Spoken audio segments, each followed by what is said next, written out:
Amen, purihin po Panginoon. Muli, salamat sa Diyos sa pagkakataon na mapagbahagi po ng kanyang salita. Meron po akong gustong ibahagi po sa inyo, no, isang video clip na kung saan ako po ay na-convict na ibahagi yung regarding po kung paano po siya nananalangin. Amen. Na kung saan ay ito po ba ay biblical or hindi po. No? Ayon po dito sa isang father na nananalangin po. Amen. Ito po, panoorin po ninyo. Amen. Lord, thank you for Saint Joseph. And Saint Joseph, please continue to protect me, protect my loved ones, protect our family.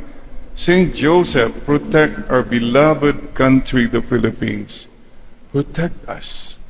Tulungan po niyo ang aming bayan. And Saint Joseph, at the moment of my death, please be there. Fetch me. Bring me straight to God's heart.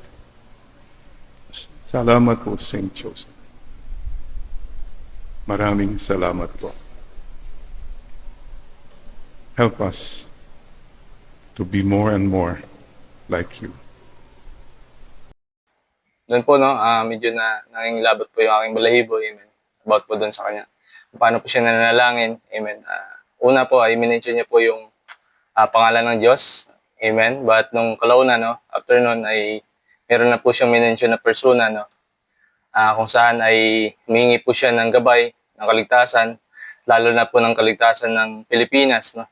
At even man po yung kanyang kaluluwa na humingi po siya ng tulong, no. Na kung saan ay yung kanyang kaluluwa ay hinihingi niya po na kunin po ni Joseph or ni Saint Joseph, yun po yung sinasabi niya, no, nadalhin po doon sa Panginoong Diyos. At ngayon po, no, gusto ko ibahagi sa inyo, no, kung ano po ba yung sinasabi sa Biblia ayon po sa pagpapanalangin, no, na kung saan ito po yung salita ng Diyos na mismo po yung Panginoong Hesus po yung nagsasabi, no, na isinulat po ng mga disciples. Amen. Dito po, no, una sa Luke chapter 11 verse 1 to 4. Sabi po dito, now Jesus was praying in a certain place, and when he finished, one of his disciples said to him, Lord, teach us to pray, as John taught his disciples. And he said to them, when you pray, say, Father, hallowed be your name, your kingdom come, give us each day our daily bread, and forgive us our sins, for we ourselves forgive everyone who is in debt to us, and lead us not into temptations. No? Ito po yung unang sinabi ng Panginoon Hesus, na kung saan yung kayang disciple po, no, humingi po ng tulong kung paano po manalangin. Amen. At ito po yung sinabi, no, binigay na example po ng Panginoong Hesus kung paano po manalangin sa Ama. Amen. At dito po, makita po natin, no, na wala po siyang ibang minention kundi yung Ama, yung Heavenly Father, no. Sabi po dito, Father, hallowed be your name. Amen. Kung saan yung pagtawag sa Ama at yung pagpupuri po sa Kanya, sa Kanyang pangalan, no, pagluwalhati ng Kanyang pangalan, no, bilang Diyos, bilang ating Diyos na sinasamba. Amen. At sabi diyan, no, your kingdom come. No. Amen. No. Kung sana yung kaharian, no, ay naway pumarito or naway yung kalooban ay mangyari. Amen. At give us this day our daily bread. No, yung humihingi ng provision ng Panginoon sa pang-araw-araw na pangangailangan kagaya ng pagkain. Amen.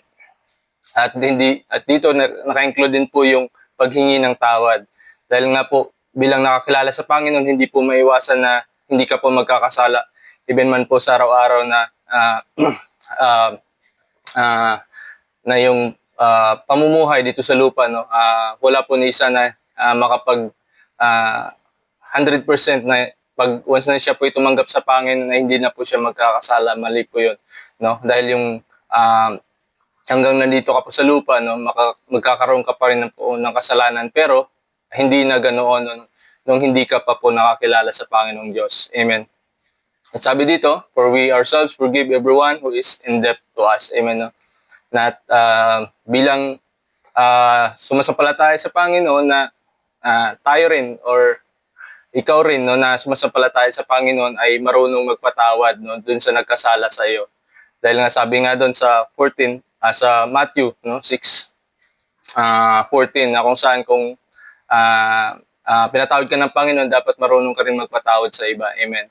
At yung pangalawa na sinabi po ng Panginoon Jesus, no, na sinulat ni Matthew sa chapter 6 verse 7 to 13. Sabi po dito, "And when you pray, do not heap up empty praises as the Gentiles do, for they think that they will be heard for their many words.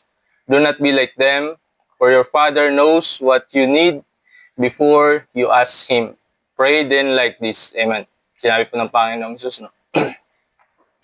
Na ganito pag manalangin. Amen. Sabi niya dito, "Our Father in heaven, hallowed be your name. Your kingdom come, your will be done, on earth as it is in heaven. Give us this day our daily bread, and forgive us our debts, as we also have forgiven our debtors. And 13, and lead us not into temptation, but deliver us from evil." Amen. Now, almost the same, no? The same thing doon po sa unang binasa ko po, no? Sa Luke, about sa panalangin na tinuro din po mismo ng Panginoon Jesus. Amen. At dito napaklaro po, mga kapatid, no, mga kaibigan, na wala pong ibang minention na mga disciple or yung si Joseph, papa ni Jesus, no, nang dito po siya sa katawang tao, even man si Maria, no, wala pong ni isa po doon na minention po, no, kahit yung mga disciple or yung mga prophet pa noon, kung sino pa man yung mga ginamit ng Panginoon na maglingkod po sa Kanya. Amen. Kundi yung Panginoong Ama, no, ang binanggit po dito na manalangin sa Panginoong Ama, no. Amen. At dito po, napaka-importante po mga kapatid, kasi binagi ko po ito dahil po gusto ko po na marami po yung maliwanagan, no, yung isipan na kung saan, una po, napaka-importante po yung pagbabasa ng salita ng Diyos, mga kapatid. Talagang napakahalaga po dahil po dito po makikita na hindi lahat po ng nagsasalita, no, sa isang panambahan, sa isang pulpito ay tama po yung kanilang sinasabi, no. Kaya napaka-importante po yung pagbabasa, pagsasaliksik po ng salita ng Diyos, no. Pagpapanalangin, humihingi ng karunungan sa Panginoon, ng wisdom. Amen. Dahil po yung salita ng Diyos po, napakahiwaga po mga kapatid. Kung wala ka pong karunungan na nanggaling po sa Panginoon, talagang mahirapan ka pong unawain po iyon, no?